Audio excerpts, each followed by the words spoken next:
Salut à tous. Aujourd'hui, on va décortiquer un outil super important dans le secteur médico-social, le projet personnalisé. On va voir ensemble ce que c'est, comment ça se construit et surtout pourquoi c'est essentiel pour accompagner les gens. En fait, tout commence avec cette question, qui est hyper importante. Comment on fait pour que l'aide qu'on apporte ne soit pas juste un truc standard, pareil pour tout le monde, mais une réponse qui colle vraiment à la personne, à qui elle est, à ce qu'elle veut. C'est tout le défi du projet personnalisé. Alors, pour y voir plus clair, voilà notre programme. On va d'abord définir ce que c'est qu'un projet sur mesure, ensuite on verra comment on le fabrique, avec quels outils on le suit, et pour finir, comment on l'évalue tout le temps. C'est parti! Allez, on entre dans le vif du sujet avec la première partie. Ce fameux projet sur mesure, qu'est-ce que ça veut dire concrètement? Pour que ce soit plus parlant, on peut imaginer ça comme un gros exposé à préparer pour le lycée. Avant de commencer, il faut bien s'organiser, préparer son matériel, avoir un plan en tête. Une bonne préparation, c'est la clé du succès. Eh bien, pour un projet personnalisé, c'est la même idée. Donc, très simplement, le projet personnalisé, c'est un plan d'action qu'on construit à plusieurs.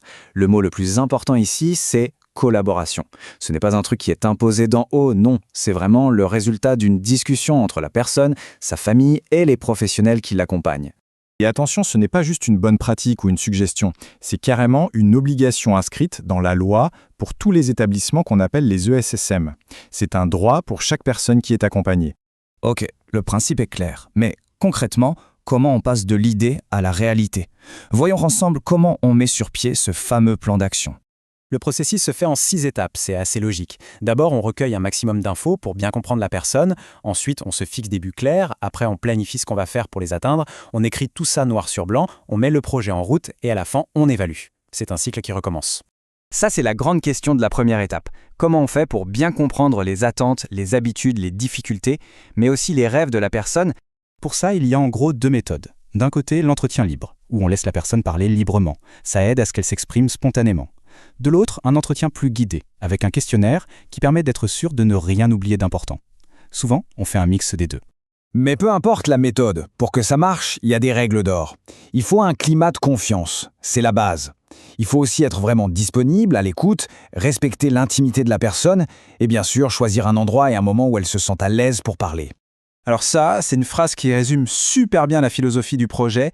On ne propose pas une activité juste pour passer le temps, pour occuper. Non, chaque action, chaque atelier doit servir à quelque chose, répondre à un besoin qu'on a identifié ensemble. Ça doit avoir du sens.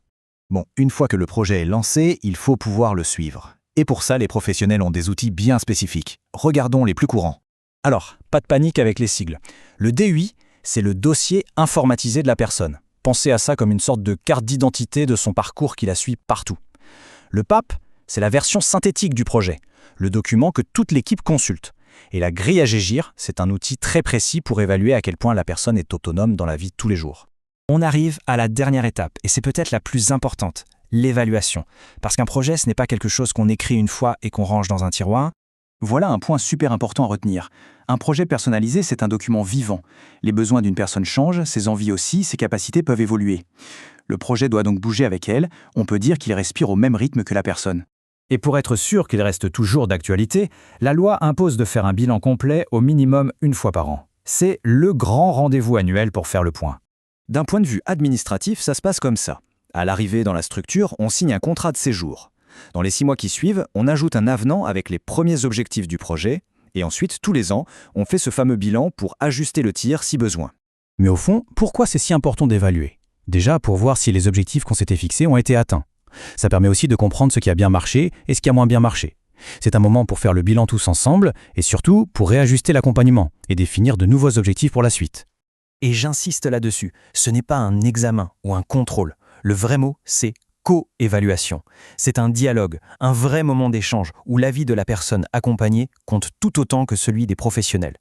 Finalement, tout ce qu'on vient de voir nous amène à une question un peu plus philosophique. Quand on accompagne un être humain qui change et évolue tout le temps, est-ce qu'un plan peut, ou même doit, être un jour considéré comme terminé? Voilà une bonne question pour réfléchir. Merci d'avoir suivi cette analyse.